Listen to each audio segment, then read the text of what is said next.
envahis-moi. Envahis-moi de ton esprit. Envahis-moi, oui, de ton esprit. Envahis-moi. Envahis-moi de ton esprit. Envahis-moi. Envahis-moi De ton esprit. Jésus, envahis-moi. Envahis-moi Yaonia Valade. ton esprit. Envahis-moi. Envahis-moi De ton esprit. Chantons ensemble. Envahis-moi. Envahis-moi de ton esprit. Envahis-moi, oui, de ton esprit. Envahis-moi Envahis-moi de ton esprit. Envahis-moi de ton esprit. Jésus, envahis-moi. Yaonia Valade. Envahis-moi de ton esprit.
Bonjour, je suis Emerantienne Natangana depuis Douala, Cameroun.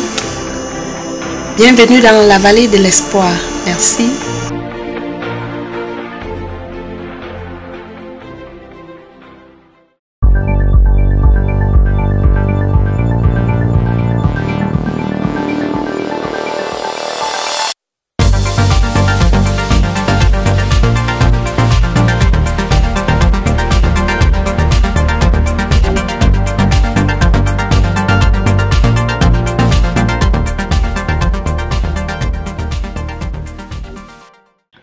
Béni soit ton nom, éternel des armées, toi qui vis de génération en génération.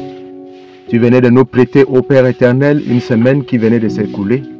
Et chacun de nous a consommé jour après jour tout ce que tu as fait de bon pour chacun de nous.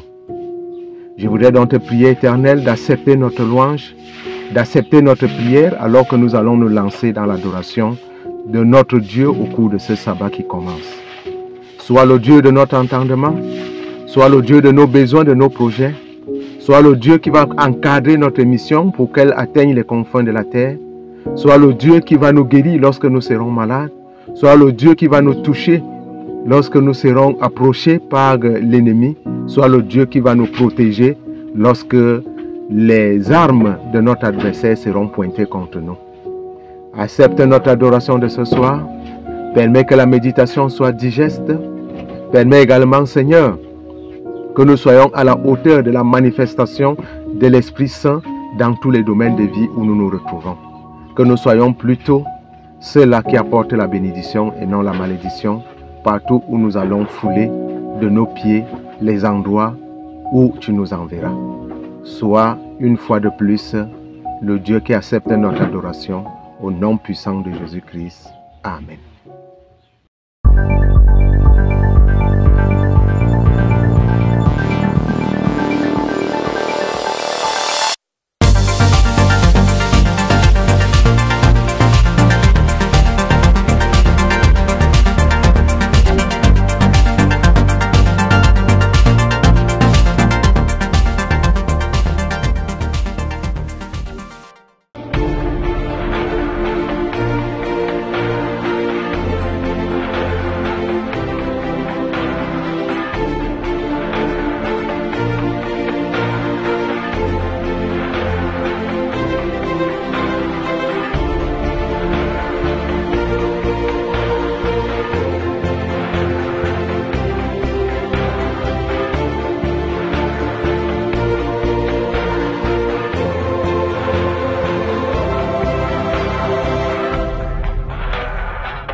trafics qui se font dans la maison de son Père.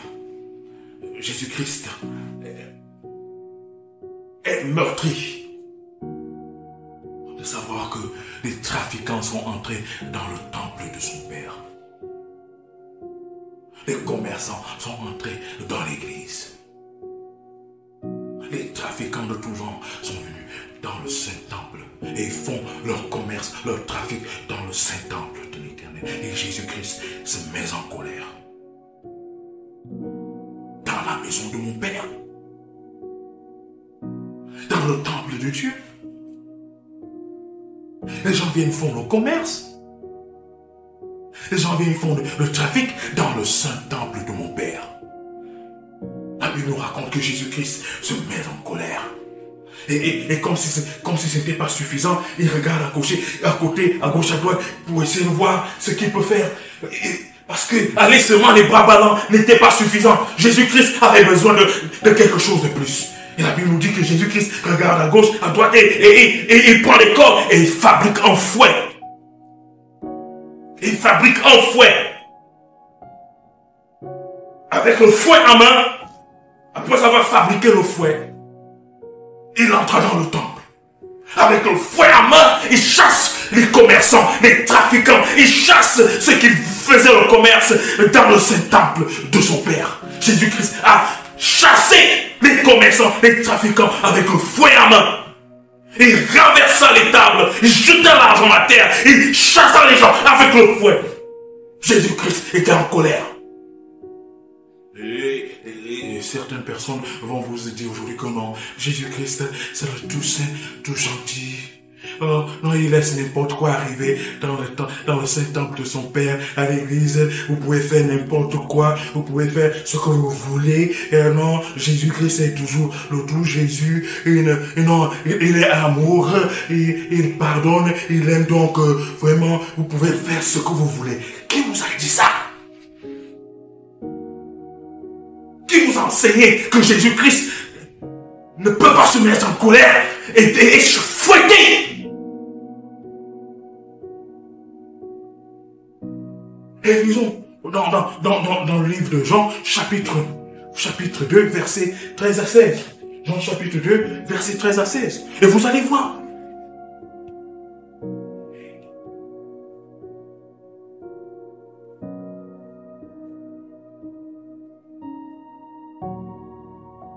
On lit la Bible dans Jean chapitre 2, versets 13 à 16, et vous allez comprendre. Il est écrit: la Pâque des Juifs étant proche, et Jésus monta à Jérusalem. Il trouva dans le temple les vendeurs de bœufs, de brebis et de pigeons, et les changeurs assis, ayant fait un fouet avec les cordes. Vous entendez? Jésus-Christ a fait quoi? Il a fabriqué quoi? Un fouet avec les cordes. À vous qui êtes souvent dit que, oh, Jésus, non, il ne fouette pas, non, Jésus, non, il est toujours le tout gentil, non, le tout doux Jésus, il permet que n'importe quoi puisse arriver dans l'église, non, laissez, c'est Jésus est amour, non, donc, tout peut se passer dans l'église, tout peut se passer dans la sainte présence de l'Éternel, tout peut se passer dans le Saint-Temple. Qui vous a dit ça? Non! Jésus, Dieu est un feu. La Bible déclare Dieu comme un feu dévorant. C'est-à-dire que Dieu n'accepte pas n'importe quoi dans son temple. Dieu n'accepte pas n'importe quoi dans sa communauté. Jésus n'accepte pas n'importe quel comportement, n'importe quelle habitude dans le Saint-Temple de son Père. La Bible le dit.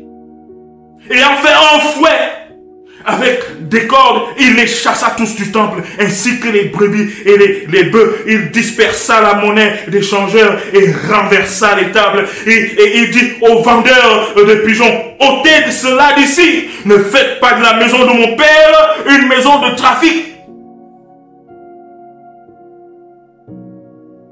Ne faites pas de la maison de mon Père une maison de trafic.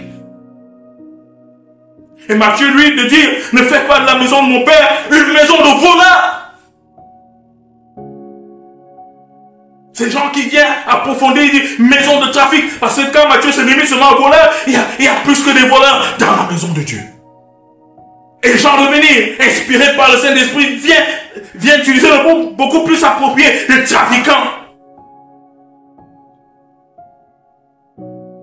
Et c'est pourquoi le titre du sermon d'aujourd'hui est: si on vous explique que Jésus-Christ ne fouette pas ce qu'on ne vous a pas bien expliqué. Si on vous explique que Jésus-Christ ne fouette pas ce qu'on ne vous a pas bien expliqué.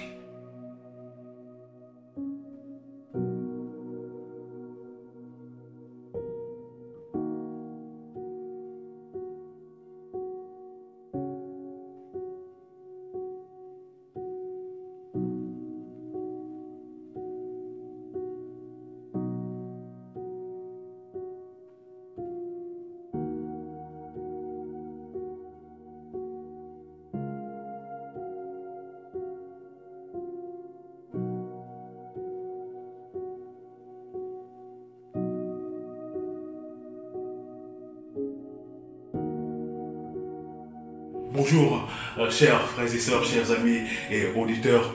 Bonjour à vous qui êtes très fidèles à l'écouter chaque samedi, en train de suivre les messages merveilleux que le Saint-Esprit inspire afin que nous puissions continuer à gravir l'échelon de la croissance spirituelle.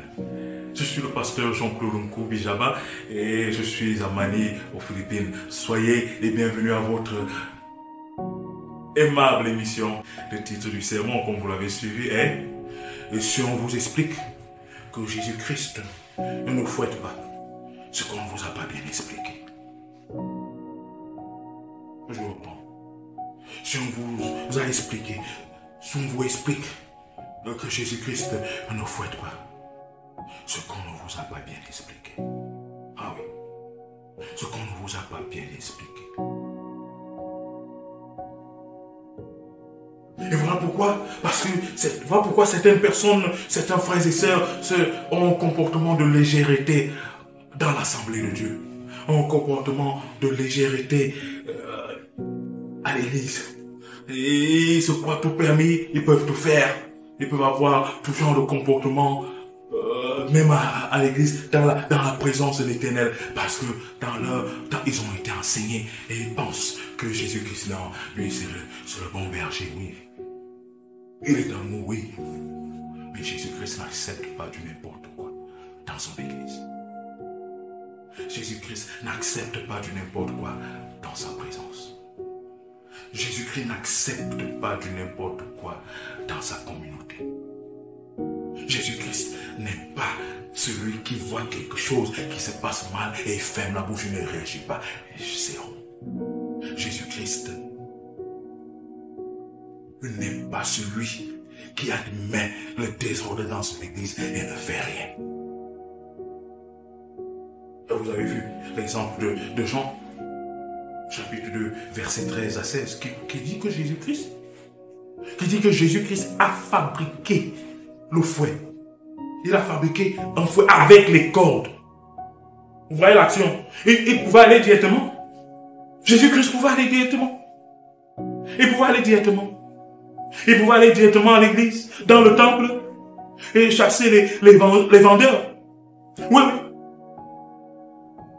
Jésus-Christ pouvait aller directement chasser quoi? Les vendeurs. Mais non, il ne l'a pas fait. La Bible nous dit clairement que avant d'entrer dans le temple où le trafic se faisait, où les gens faisaient le commerce, Jésus-Christ a dit que non, aller comme ça, le bras ballant n'était pas suffisant. Il a regardé à gauche, il a regardé à droite, il a trouvé des cordes, il a fabriqué un fouet. Ce n'est pas le pasteur Jean-Claude qui le dit. Nous l'avons lu tout à l'heure dans Jean chapitre 2, versets 13 à 16. Il a fait un fouet avec les cordes. Et là, il est parti quoi? Il est parti à l'église. Il est parti à l'église. Il est entré dans le temple. Avec le fouet, il a chassé les commerçants, les trafiquants. Avec le fouet, il prend, il chasse, il renverse le temple. Et je m'attendais à ce que les gens se rassemblent pour aller attraper Jésus. Une seule personne compte combien? Peut-être des centaines qui étaient dans le temple. Personne n'a bougé le doigt. Personne ne pouvait même lever la main. Parce que quand Jésus-Christ se met en colère et il a le fouet en main, tapé pour... Tu veux venir devant pour faire quoi? Tu es fini. C'est là que vous allez confirmer que Dieu est Dieu. Oui. Et là, c'est clair. Personne n'a bougé la main. Personne n'a bougé le doigt. Chacun courait pour sauver sa vie. Chacun courait pour sauver sa vie. Chacun courait pour sauver. C'est-à-dire que les commerçants, les trafiquants, chacun était en train de courir. Jésus-Christ est irréversible. Il prend l'argent, il jette à côté. Et avec le fouet en main, il poursuit les gens. Sortez du temple de mon père, de la maison de mon père. Vous faites le trafic dans la maison de mon père. Et dit le titre du sermon, c'est si on vous explique que Jésus-Christ ne fouette pas, c'est qu'on ne vous a pas bien expliqué. Ce qu'on ne vous a pas bien expliqué. Si on vous a enseigné que Jésus-Christ ne fouette pas, c'est qu'on ne vous a pas bien enseigné. Ce qu'on ne vous a pas bien expliqué. Alléluia. Et vous voyez, les vendeurs de colombes que symbolise la colombe symbolise la paix. Dans l'église de Dieu, il y a des gens qui vendent la paix. C'est-à-dire que pour être bien dans l'église, il y a des gens qui sont là, qui vont demander de l'argent, qui vont demander, il faut des pots de vin. Pour être en paix avec ton frère ou ta soeur à l'église, il y a des gens qui vont monnayer cette paix. Que représentent les brebis? Les brebis représentent le peuple de Dieu.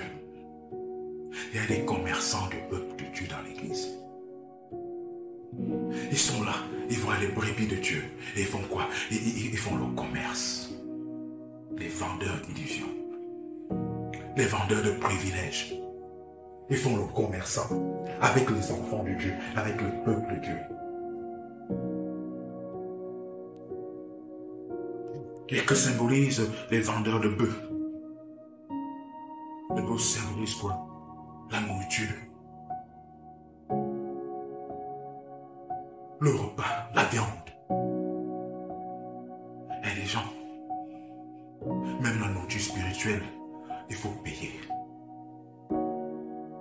Pour que celui-là accomplisse la tâche normale que l'Éternel lui a donnée à l'église, il faut monnayer. Pour que le peuple de Dieu puisse croître spirituellement et recevoir cette parole de Dieu, il faut monnayer, il faut vendre, il faut demander de l'argent. Et Jésus-Christ voit donc dans le temple de son Père ces différents genres de trafiquants. Les gens qui trafiquent la paix, les gens qui trafiquent les positions et les avantages, les gens qui trafiquent, qui trompent le peuple de Dieu. Les gens qui sont là, au lieu de faire normalement leur travail, ils font le commerce avec les avantages que Dieu les a donnés. Et nous voyons donc dans l'église aussi ces personnes, ces catégories de trafiquants. Et Jésus-Christ de se mettre en colère. Vous voyez, chers frères et sœurs, la colère et le fouet de Jésus-Christ, c'est pour vous, les trafiquants. C'est pour vous, les voleurs dans l'église. C'est pour vous, les trafiquants de paix, les vendeurs de paix, les vendeurs de position, les vendeurs des avantages. Ce fouet est pour vous. Et Jésus-Christ, détrompez-vous. Jésus-Christ a toujours fouetté dans l'église. Le fouet de Jésus peut ne pas être le fouet physique, mais il peut être la maladie. Lorsque au lieu d'adorer Dieu, au lieu d'être ce chrétien ou cette chrétienne qui loue le Seigneur, qui entre à l'église et qui vit selon la volonté de Dieu, tu deviens ce chrétien ou cette chrétienne qui commence à faire le commerce à l'église de Dieu. Le fouet de Jésus-Christ est en route. Et certains d'entre vous ont déjà été fouettés par Jésus-Christ. Parce que Jésus-Christ, même s'il n'est plus de nos jours ici physiquement, mais il continue à fouetter les trafiquants qui sont dans le temple de son Père. Oui, vous pouvez peut-être être dans un semblant de paix, un semblant de joie, un semblant de prospérité. Vous avez les postes, vous avez les nominations, vous êtes diaconesse, vous êtes diacre, vous êtes chef de département, vous êtes ancien d'église, vous êtes même pasteur, vous êtes même quoi, et même vos positions dans l'église, même dans l'administration. Mais si vous, vous êtes dans un semblant de prospérité, cette prospérité éphémère est éphémère parce que Jésus-Christ est en train de venir avec le fouet. Jésus-Christ est en train de venir avec le fouet. Et lorsque Jésus-Christ poursuit une personne, personne ne peut l'échapper. Détrompez-vous, aucune personne sait avec ce qui Jésus-Christ, ce que Jésus-Christ a poursuivi dans le temple. Il a renversé quoi? Les comptoirs, les bancs, les tables. Toutes les choses que vous faites, c'est déshonorable. Dans le Saint-Temple de l'Éternel, dans l'église de Dieu, Jésus-Christ vient avec le fouet et il renversera ces choses. Vous avez investi avec l'argent volé de Dieu, Jésus-Christ va renverser cela. Vous avez eu une position en vendant la paix, en vendant les privilèges. Jésus-Christ va renverser ces choses dans vos vies. Et le fouet de Jésus-Christ, personne ne peut échapper. Personne ne peut vous défendre. Oui, oui. Si on vous a expliqué que Jésus-Christ ne fouette pas, c'est qu'on ne vous a pas bien expliqué. Il y a certains qui sont fouettés par Jésus-Christ à travers la maladie. Il y a d'autres qui sont fouettés par Jésus-Christ à travers les échecs. Il y a d'autres qui sont fouettés par Jésus-Christ à travers la malédiction. Il y a d'autres qui sont fouettés par Jésus-Christ à travers les situations terribles. Les Jésus-Christ vous fouette. La pauvreté te poursuit. Jésus-Christ te fouette. La maladie te poursuit. Jésus-Christ te fouette. Tu n'as point de paix dans ta conscience. Jésus-Christ te fouette. Tu échoues dans tout ce que tu fais. Jésus-Christ te fouette. Et les démons sont contents. Ils viennent maintenant, ils prennent possession de toi. Parce que tu as tourné le dos à Jésus-Christ. Tu as commencé à faire le commerce dans le temple de Dieu. Le fouet de Jésus. Si on vous explique que Jésus-Christ ne fouette pas, c'est qu'on ne vous a pas bien expliqué. Mais gloire soit rendue à Jésus-Christ. Gloire soit rendue au Saint-Esprit. Gloire soit rendue à Dieu. Parce que le fouet de Jésus-Christ n'est pas pour te tuer. Le fouet de Jésus-Christ n'est pas pour te détruire. Le fouet de Jésus-Christ est pédagogique.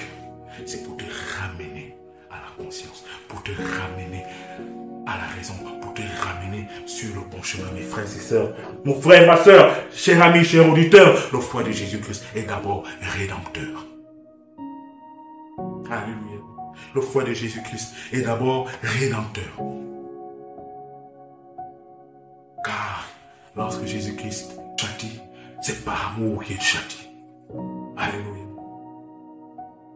Par contre, si vous continuez à croire que vous êtes autorisé à tout faire dans l'église de Dieu, si vous continuez à croire que vous pouvez continuer à forniquer dans l'église de Dieu, que vous pouvez continuer à commettre l'adultère dans l'église de Dieu, vous pouvez continuer à être hypocrite dans l'église de Dieu, vous pouvez continuer à voler dans l'église de Dieu, que vous pouvez continuer à faire la calomnie dans l'église de Dieu, que vous pouvez continuer à faire le congossa dans l'église de Dieu, que vous pouvez continuer à être des traîtres, des vendeurs dans l'église de Dieu, que vous pouvez continuer à être des sorciers dans l'église de Dieu, que vous pouvez continuer à être des membres de la franc-maçonnerie, de la Rose-Croix et de toutes ces sectes, et étant toujours dans l'église de Dieu. Si vous croyez que vous pouvez continuer à faire ce trafic dans l'église de Dieu, Jésus-Christ est en train de venir vers vous avec un fouet et vous serez fouettés. Le premier fouet serait le fouet de rédemption. Mais si vous ne changez pas, si vous ne vous ne vous repentez pas, c'est vers la destruction que vous irez. Vous serez fouettés et détruits. Si on vous a expliqué que Jésus-Christ ne fouette pas, c'est qu'on ne vous a pas bien expliqué. Le temps est venu pour chacun de nous de revoir sa position dans l'église. L'église ici, c'est pas seulement les murs, mais c'est notre corps et le temple du Saint-Esprit. Faisons-nous le commerce avec le corps, le temple du Saint-Esprit, le temple de Dieu. Est-ce que nous sommes en bon terme avec Dieu? Même dans notre corps physique, que ce soit dans notre corps spirituel. que ce soit dans l'église, rassurons-nous que nous ne sommes pas des trafiquants, que nous ne sommes pas des voleurs, que nous continuons pas à être des hypocrites, que nous continuons pas à être des sorciers, que nous continuons pas à être des méchants, que nous continuons pas à être des égoïstes, que nous continuons pas à être des fornicateurs, des adultères, que nous continuons pas à être dans le péché, dans l'hypocrisie, dans les orgueilleux. Dans la maison de l'Éternel. Il est encore temps pour nous, pour chacun de nous, de nous repentir et changer, afin que nous ne soyons pas détruits par le fouet de Jésus-Christ. Allez-y en paix. Amen.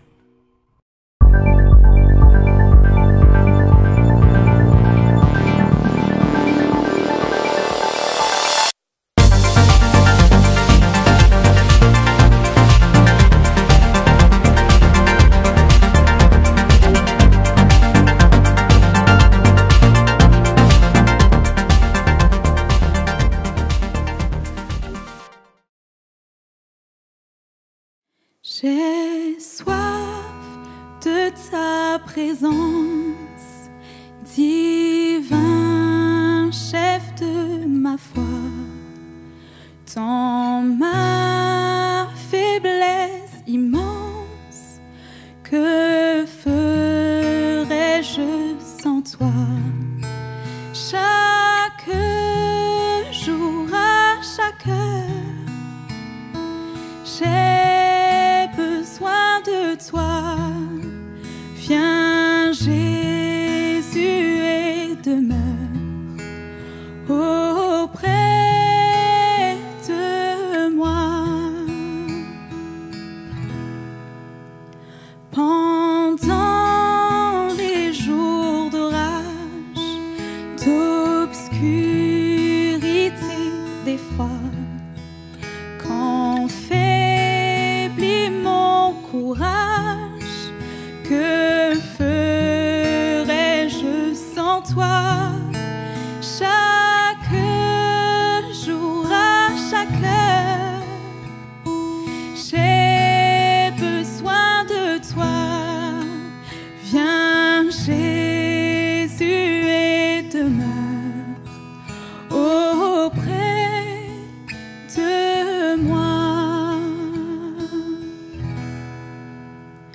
Oh Jésus, ta présence, c'est la vie et la paix. La paix dans la souffrance et la vie à jamais. Chaque jour, à chaque heure, j'ai besoin de toi. Viens Jésus et demeure auprès de moi. Chaque jour, à chaque heure, j'ai besoin de toi. Viens Jésus et demeure auprès de moi. Viens Jésus et demeure auprès de moi.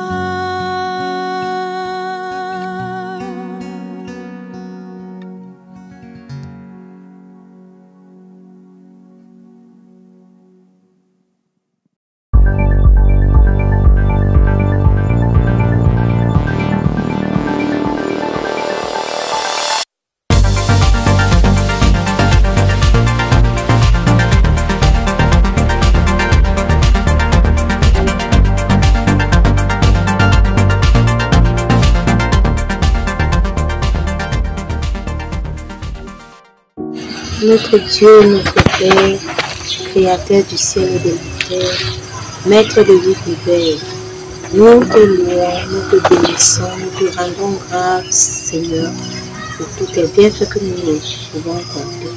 Seigneur, tu as suscité tes enfants dans le monde entier à travers la vallée de l'espoir. Cette émission, Seigneur, qui passe chaque vendredi, il y en a à ceux qui veulent l'écouter, Seigneur. Mais pas écouter, nous voulons que ton esprit travaille dans le cœur de tes enfants. Tous ceux qui suivent cette émission, Seigneur, que cela soit béni au nom de Jésus. Notre Père, notre Dieu, nous sommes de pauvres pécheurs. Nous voulons décharger nos fardeaux entre tes pieds. Toi seul guide-nous. Toi seul protège-nous, Seigneur. Nous savons que tu es toujours près de nous à travers cette parole que ton Fils a parlé. Notre Père, notre Dieu, nous voulons que tu nous pardonnes nos fautes, nos manquements. Nous ne sommes pas juste devant toi, mais à travers cette parole, Seigneur, tu vas toucher les cœurs afin que nous soyons des enfants dignes de ton nom. Merci pour toutes tes grâces, Papa. Merci pour tes bénédictions. Merci parce que jour pour jour, tu as donné nous dans le souffle de vie. Nous te demandons tout ceci, pas parce que nous méritons, mais par le mérite de notre Seigneur et Sauveur Jésus-Christ. Amen.